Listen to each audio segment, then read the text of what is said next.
Well, I can remember at the old, well, it's not the new library, the Woodside Library, going there with St. Mary's, with Linda MacDonald. Yeah. And indicating the courses they were going, which might dovetail, and we were sitting down, at a panel, table or whatever, and I was saying my side, which the courses would lead on to St. Mary's courses. And that was, for me, a very tangible idea. We could do more of that, but that wouldn't have come about had we not known and met as a Metro Council. Because I was comfortable with, Linda MacDonald. She was comfortable. In fact, she had taught for me, actually, at one time. But those kinds of things. And, I would have, if I lived in Halifax, I could have gone to Mary and we'd set up the same idea.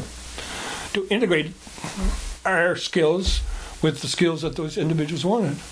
And to present to the incoming students the fact that education is so broad that if the courses that we were offering didn't really meet their needs or their goals, then we were able to say, well, look, why don't you go and talk to my friend in Dartmouth? He's got some very good programs. They're different. They may be what you'd like.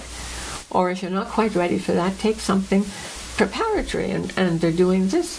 Or just try something. Or just try something non-credit. Yeah. But if we knew one another, then we could direct the students in a much more meaningful way than just saying, well, here's a brochure. A phone call away. Yeah. As it would develop trust in those relationships. And friendships. Really, if the people were on our same wavelength, then it made all the difference. Didn't have to define everything as you went along. What do you mean by that? You direct them somewhere else. I think actually that's where the department came in on it. So the Department of Ed played a role in it, not because of, but I was going to say in spite of, and I don't mean it in spite of, but they, for I guess Langell or Timmins, they would bring this gentleman in to the various school marketing education programs and development of community schools and all that kind of stuff. And the spin-off would be the London Council of Adult Education, which I don't know if it's going now or not.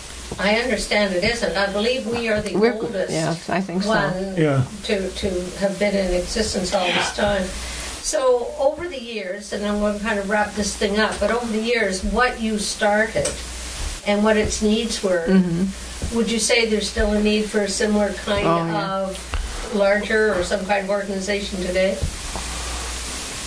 I think so, definitely. Yeah, I think more so, because there's so much information out there now. It's to winnow through this information, see what's appropriate to my needs, and who's going to offer those kinds of, provide for those offerings. And some of those organizations now that offer those have a broad scope across the province. That's right.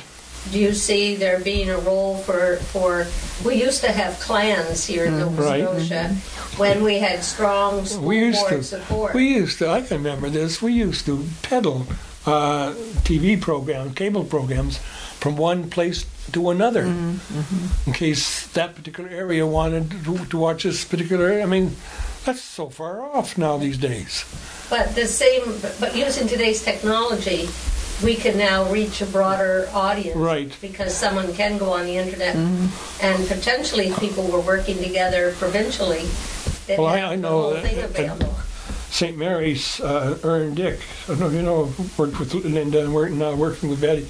But he's doing all his course online, and he has old Nova Scotia films, but he's doing it all online now, which is a real switch. But we don't have a way of finding it very easily. No, that's right. And you have to be very comfortable. You have to have a computer and all that kind of stuff. And for me, it's getting out, getting among people. I don't want to lose that. Yeah. Well, that's one of the dangers, I think, about the whole technology, the whole field of technology. That it's wonderful. It encourages people to explore new and different areas. But so much of it is in isolation. Yeah. That's where the isolation is now. That's where you have to recognize people that. and their machines. Yeah. That doesn't take the place of people and people. No. But even from an early age, the children are in watching television, not out playing on the street the way they were when we were children, not having little groups in the neighborhoods. They're all in their individual rooms and even within a family. Yeah. They have several TVs and they have several different programs, but each one is isolated, and I don't think we want too much of that. Yeah, it's a whole game. So the field of adult learning, from your point of view, had a major social. Very much Very so. much so. Very it much was social. the thing. I mean, Do you want to kind of wrap up with that thought? Like what role you think it played socially in both the individual lives and, Well, I and could- in the community? I mean, we used to argue. We had, oh, God, I can't think of her name now, it slips me. She taught home sewing for, 30-some years. She would say to me, she said, how many people I saved from the NS. They were able to get out, to work with people, similar people, to discuss things, and just to get out. And I think we lost that component. I mean, and that's, the Dartmouth High I can speak from, obviously. We had the cafeteria open at night, which was pretty damn exciting. So they'd all go to the cafeteria and discuss among one another. What course you taking? What course you taking?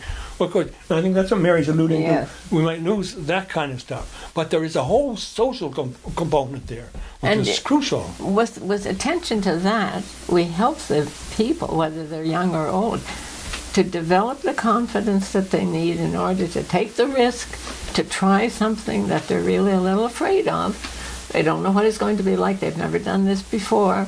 They don't know anybody there. But they have so much within themselves once they learn that it's okay to do something different, and that it's not the end of the world to make a mistake. I remember in one of the workshops that we had, at the end of it, I was asking, this was a women's program for homemakers, and they were mostly, they were all women at home with children, and no part-time jobs even, just at home. And it was a workshop setting for, I think, about 10 weeks. At the end, when I was asking, what they had discovered, one of the women whose remarks I remembered very clearly, and by this time, of course, the end of the little program, they were quite confident in speaking in a little group, and they weren't as nervous as they'd been. Their confidence had really increased amazingly. But this particular woman said, well, I expected that I might gain a little confidence, but I had no idea that I'd get so much. And so one of the ladies said, well, what do you mean?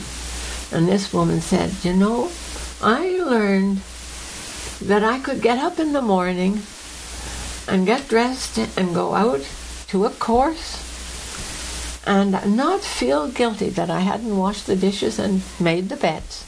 And all the ladies nodded and said, that's it, I learned that too. And if one of the academics had gone past the door right then, I think they would have wanted adult ed out the door. If that's what learning is, we don't want it. But those women wanted it, and that's the kind of thing and if you get a person to have a little confidence in themselves, then That's the essence. we're all away to the races.